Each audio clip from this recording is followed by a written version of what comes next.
আর রিকশা থেকে নেমে দেখি হলে একটি সুন্দরী মেয়ে দাঁড়িয়ে আছে। দেখি সেই মেয়েটির চোখে আমার চোখ।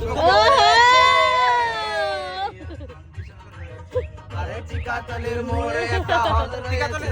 টিকাতলের কোথায় কোথায় কোথায় কোথায়? আচ্ছা হ্যাঁ।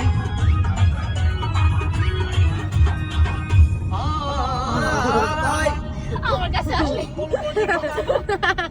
ওনাকে 10 টাকার টিকিট 20 টাকা কিনে নিয়ে আহা কোনরকম ভিতরে বসলাম। ও সেই মেয়েটি আমার পাশে বসে আহা